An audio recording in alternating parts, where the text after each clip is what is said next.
Mayroon akong isi-share sa inyo kasi yung aming tubig dati is sobrang makalawang. Tapos magastos kami sa mga chemicals para sa CR dahil kinakalawang yung water. Sure ko ay share ko sa inyo. So, yung filtration ng buong water namin dito from Villa Ardiana, Villa Raya at sa bahay namin lahat, pati supply ng swimming pool ay naka-filter. Aside sa sariling filter ng aming swimming pool, mayroon naka-filter din yung pinanggagalingan. Ito siya. Ito. Kasi sobrang makalawang talaga. Tapos minsan, bigla na lang, lalo pag nagtag-ulat, bigla na lang magpuputik. Ngayon, okay na siya. Ito, si carbon media, softener, mayroon doon. Ito pa yung machine dito. Pakita ko sa inyo, ayan. Tapos ayan siya, kaya malinis na kahit yung pambuhos sa CR namin, naka-filter na siya. As in, malinaw na.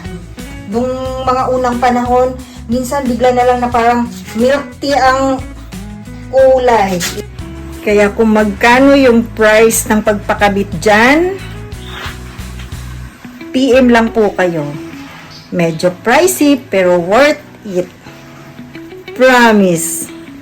Importante, comfortable yung aming mga guests. Yun lang ang importante, yung okay sila. Kasi yun kasi ang binabalik-balikan talaga ng guests na ano sila, yung satisfied sila sa kanilang stay, satisfied sila sa kanilang swimming.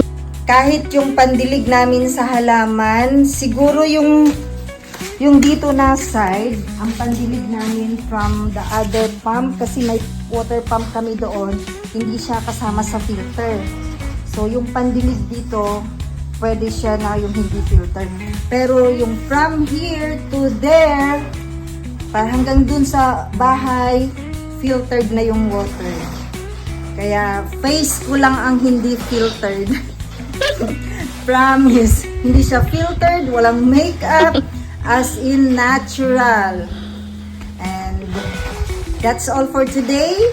See you in my next video. Bye!